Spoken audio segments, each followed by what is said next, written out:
सीढ़ियाँ उन्हें मुबारक जिन्हें छत तक जाना है। सीढ़ियाँ उन्हें मुबारक जिन्हें छत तक जाना है, मेरी मंजिल तो आसमां है, रास्ता खुद बनाना है। तो आप सभी का एनएक्स कोचिंग के ऑनलाइन प्लेटफॉर्म पर स्वागत है। मैं आपका दोस्त, आपका भाई चंदन मोशक। इस वीडियो में हम लोग बात करने जा रहे हैं कि ब्रह्मांड की उत्पत्ति कैसे हुआ, ब्रह्मांड की उत्पत्ति से संबंधित कौन कौन से सिद्धांत दिया गया और उन सिद्धांतों में कौन सा सिद्धांत जो है वो सर्वमान्य है, सबसे ज़्यादा प्रसिद्ध और प्रचलित है।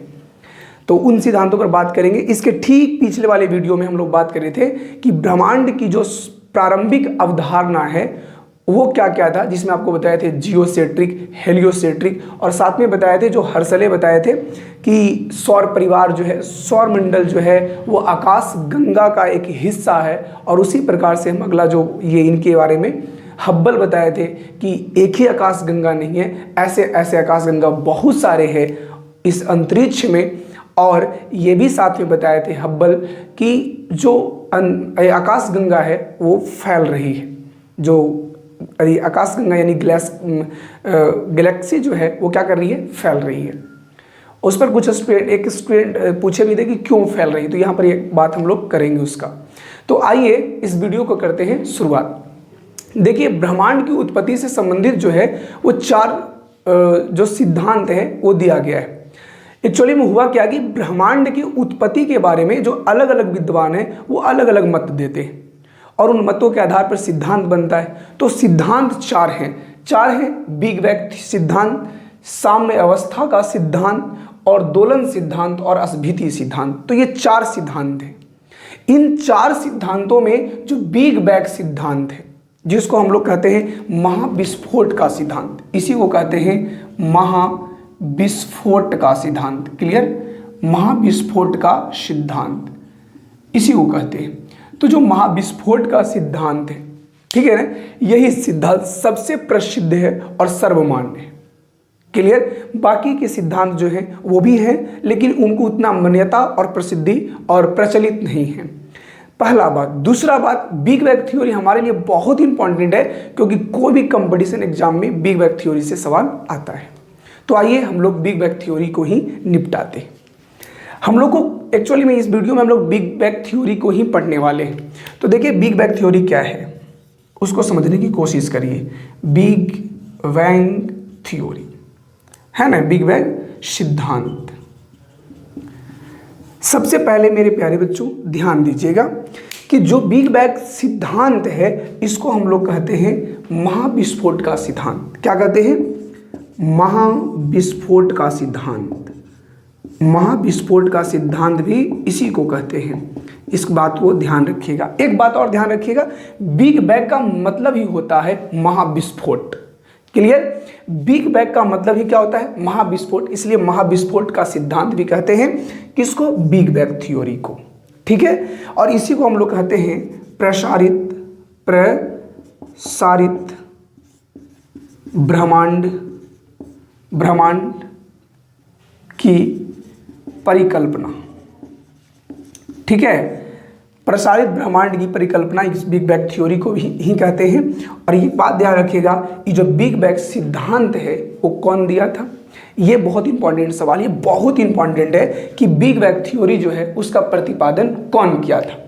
तो इसका जो प्रतिपादन है वो किए थे जॉर्ज लेमेत्रे। याद रखिएगा, ये बहुत इंपॉर्टेंट है, ये एग्जाम की दृष्टि से बहुत इंपॉर्टेंट है। इसको आपको याद करना है कि बिग बैंग सिद्धांत जो है वो किसने दिया था। तो बिग बैंग सिद्धांत जो है वो जॉर्ज लेमेत्रे ने दिया था। कौन दिया था? जॉर्ज लेमेत्रे ने। और याद रखिएगा कि ये जो जॉर्ज लेमेत्रे हैं उसके बाद भी 1967 ईस्वी में वेगनर जो पैंजिया शब्द दिया है, ठीक है, जो पैंजिया शब्द दिया, ये भी इंपॉर्टेंट है कि पैंजिया शब्द, पैंजिया जो शब्द है वो शब्द कौन दिया है। अब ये पैंजिया क्या होता है उसको बताएंगे, आगे हम लोग पढ़ेंगे। तो पैंजिया शब्द जो है वो सबसे पहले कौन दिया था? वेगनर दिया था। और वेगनर ने ही ये बिग बैंग सिद्धांत को 1967 में क्या किया था? तो उसको सिद्ध किया था, मैंने उसको सिद्ध करके बताया था। क्लियर। आप लोगों को बता दूं कि ये जो बिग बैंग थ्योरी है, बिग बैंग थ्योरी है, यही बिग बैंग थ्योरी जो है जिसको डॉपलर प्रभाव, कौन सा प्रभाव, डॉपलर प्रभाव के द्वारा सिद्ध किया जा चुका है, सिद्ध किया जा चुका है। क्लियर। ये जो अपना बिग बैंग थ्योरी है, इस बिग बैंग थ्योरी को डॉपलर प्रभाव के द्वारा, कौन सा प्रभाव के द्वारा, डॉपलर प्रभाव के द्वारा सिद्ध किया जा चुका है। तो यहाँ तक ये बहुत इंपॉर्टेंट है कि बताइए कि जो अपना बिग बैंग थ्योरी है, उस बिग बैंग थ्योरी को किस सिद्धांत, किस प्रभाव के द्वारा सिद्ध किया जा चुका है, तो वो कौन सा है, डॉपलर प्रभाव। क्लियर। कौन सा प्रभाव, डॉपलर प्रभाव। अब यहाँ पर ध्यान दीजिएगा कि जो बिग बैंग थ्योरी है, वो बिग बैंग थ्योरी कहता क्या है कि नहीं, बिग बैंग थ्योरी कहता क्या है, तो बात हो गया। तो बिग बैंग थ्योरी देखिए कहता क्या है, बढ़िया से सुनिएगा, बड़ा अच्छा बात बोलते हैं। बिग बैंग थ्योरी कहता है कि देखिए जो हमारा ब्रह्मांड था वो पहले एक छोटा सा पिंड था, एक छोटा सा पिंड। क्लियर। एक छोटा सा पिंड था। ये छोटा सा पिंड यानी अति सूक्ष्म था। क्या था, अति सूक्ष्म था। ठीक है। और ये अति सूक्ष्म के साथ साथ इसका आयतन, इसका जो आयतन था वो एकदम निम्न था। आयतन क्या था, निम्न। आयतन के मतलब निम्न, आयतन निम्न का मतलब समझते हैं ना, कम से कम स्थान घेरे हुए था। कौन, ये जो पिंड है। और ये पिंड जो है वो भारी पदार्थों का बना हुआ था, भारी पदार्थों का बना हुआ था। ठीक है। कौन सा, ये जो छोटा सा पिंड देख रहे हैं वो, और इसका जो तापमान था, इसके अंदर का जो तापमान था और घनत्व जो था एकदम क्या था, उच्च था। क्या था, उच्च था। इस बात को ध्यान रखिएगा। ये चार बातें। सबसे पहले जो ब्रह्मांड हमारा, जो आज बताइए इतना बड़ा जो आपका हम लोग दुनिया देख रहे हैं, उससे बड़ा भी क्या है, तो सौर परिवार है। सौर परिवार से भी बड़ा बड़ा और भी तारे, उसका भी सिस्टम है। उसका आकाश मैंने, उसके बाद आकाश गंगा है। आकाश गंगा भी 10 मिलियन के आसपास है। सोच कर देखिए कि एक छोटा सा पिंड था वो, और वो छोटा सा पिंड जिसका आयतन बहुत कम था, भारी पदार्थों से बना हुआ था, तापमान एकदम उच्च था, घनत्व उच्च था। घनत्व उच्च का मतलब आप समझ रहे हैं, कम स्पेस में ज़्यादा चीज ढुका दो तो उसी को कहते हैं क्या, ज़्यादा डेंसिटी, ज़्यादा डेंसिटी।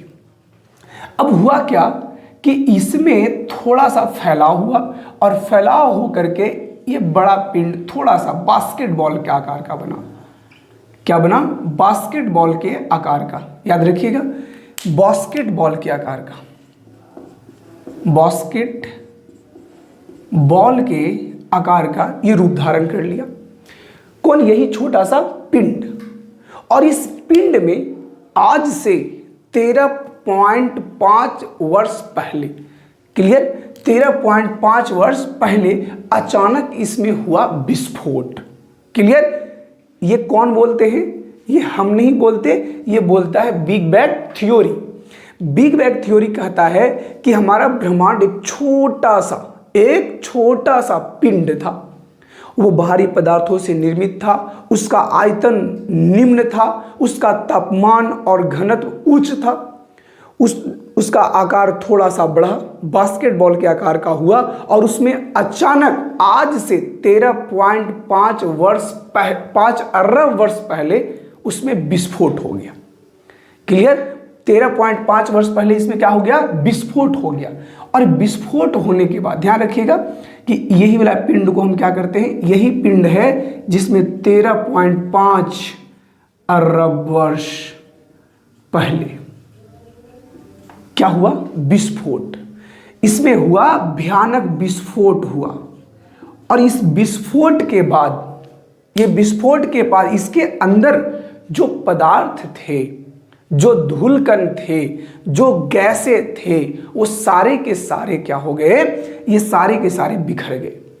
अब बिखरेंगे, देखिए इस प्रकार से बिखर जाएंगे। आप समझ रहे हैं, इस प्रकार से क्या हो जाएंगे, बिखर जाएंगे।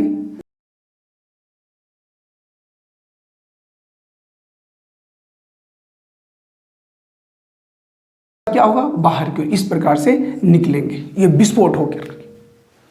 क्लियर।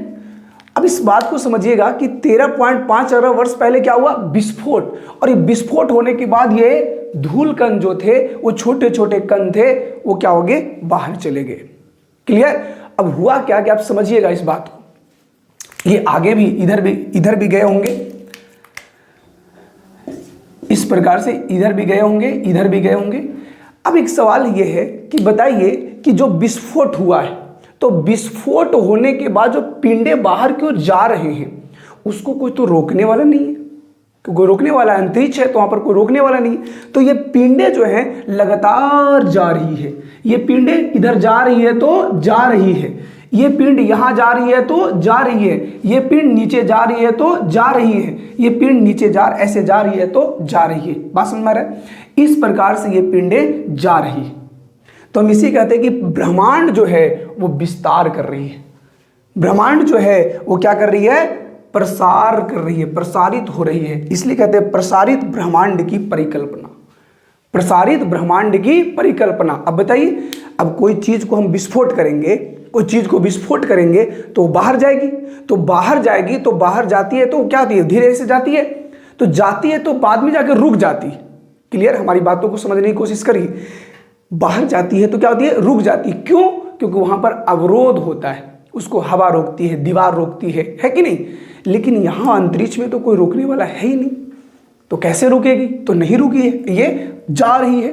तो याद रखिएगा कि ब्रह्मांड की कोई भी पिंड हो, अंतरिक्ष का कोई भी पिंड हो, वो 3 गतियां करते हैं। पहला घूर्णन गति, दूसरा परिक्रमण गति, और तीसरा जो ब्रह्मांड के विस्फोट के बाद जो फैल रही है वो गति लगातार हो रहा है। क्लियर। तो ये बात को आपको समझना है। अब हुआ क्या, ये हुआ क्या कि यहां पर क्या थे, कुछ धूलकण थे। ये मान लो कि पिंड है, छोटा छोटा पिंड है, इसमें धूलकण थे। अब ये धूलकण जो हैं, ये जो छोटे छोटे धूलकण हैं और गैस हैं, वो आपस में क्या होने लगे, सघनित होने लगे। क्या होने लगे, सघनित। अब ध्यान रखिएगा, इसमें कौन सा गैस था, हाइड्रोजन गैस था। क्या था, हाइड्रोजन गैस। तो हाइड्रोजन गैस, जैसे ये पिंड है और इस पिंड के चारों तरफ क्या होने लगा, हाइड्रोजन गैस जो है वो सटने लगा। इस तरह से ये क्या होने लगा, सघनित होने लगा। क्या होने लगा, सघनित होने लगा। इस बात को समझ रहे हैं, क्या होने लगा, सघनित होने लगा। और आपको पता है कि जो आकाश में या अंतरिक्ष में धूलकणों और गैसों, धूलकणों और गैसों से अगर सघनित हो जाता है, अगर धूलकण और जो गैस है अगर सघनित हो जाता है, एक सघन बादल बनाता है, तो हम उसको कहते हैं निहारिका। क्या कहते हैं, तो इस प्रकार से ये होता है निहारिका का निर्माण, निहारिका का निर्माण। बस मेरे इसी से बना है निहारिका, यानी धूलकणों और हाइड्रोजन गैस, धूलकणों और गैसों के संघनन से यानी सघनित होने के कारण जिस चीज का निर्माण होता है उसको नेबुला कहते हैं, यानी निहारिका कहते हैं। क्लियर। अब क्या होता है कि इन सारे जो छोटे छोटे बादल जो सघनित होते हैं वो सघनित तो हो गए। क्लियर। ये सघनित हो गए तो इसके जो नाभिक का टेम्परेचर है, नाभिक का जो टेम्परेचर है वो टेम्परेचर बढ़ने लगा, तापमान धीरे धीरे क्या होने लगा, बढ़ने लगा। और जब तापमान धीरे धीरे बढ़ने लगा तो एक समय आया कि उसका टेम्परेचर 1 से 1.5 करोड़ डिग्री सेल्सियस हो गया। 1 से 1.5 करोड़ डिग्री सेल्सियस हुआ। और जैसे ही 1 से 1.5 करोड़ डिग्री सेल्सियस टेम्परेचर हुआ मेरे प्यारे बच्चों, तो हुआ एक प्रक्रिया स्टार्ट जिसको हम लोग कहते हैं नाभिकीय संलयन, अर्थात हाइड्रोजन गैस जो है, हाइड्रोजन गैस है जो है वो हीलियम में क्या होने लगा, बदलने लगा। बस मेरे हाइड्रोजन गैस जो है हीलियम में बदलने लगा। और हाइड्रोजन गैस के हीलियम में बदलने के कारण ये सारे के सारे क्या बन गए, स्टार बन गए। ये सारे के सारे क्या बन गए, स्टार बन गए। क्लियर। ये सारे के सारे क्या बन गए, स्टार बन गए।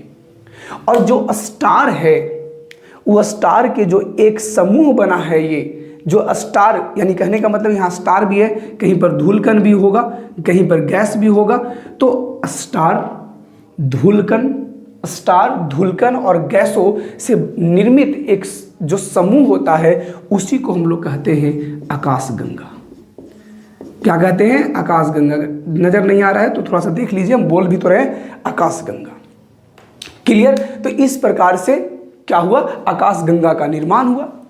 अब आकाशगंगा का निर्माण हुआ तो आकाशगंगा के अंदर क्या है? तारे हैं, और उन तारों में से एक तारा कौन है? सूरज है। और उस सूरज से बना ग्रह, और उन ग्रहों में एक ग्रह है पृथ्वी, और उस पृथ्वी का जब निर्माण हुआ तो जीवों का निर्माण हुआ, और धीरे धीरे मनुष्यों का निर्माण हुआ, और मनुष्य जो हैं वो हम लोग हैं, और हम लोग इस दुनिया को अब विकास कर रहे हैं।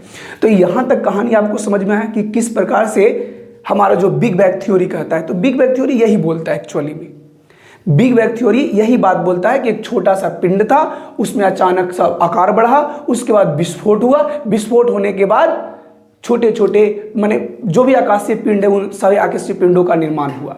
अब तो आगे बढ़ते हैं, लेकिन आगे बढ़ने से पहले आप लोगों से क्षमा मांगना चाहता हूँ। ये है कि देखिए यहाँ पर 13.7 लिखना चाहिए, लेकिन फ्लो में हम 13.5 लिख दिए, तो इसको थोड़ा सा सुधार लीजिएगा मेरे प्यारे बच्चों और माफ़ करिएगा।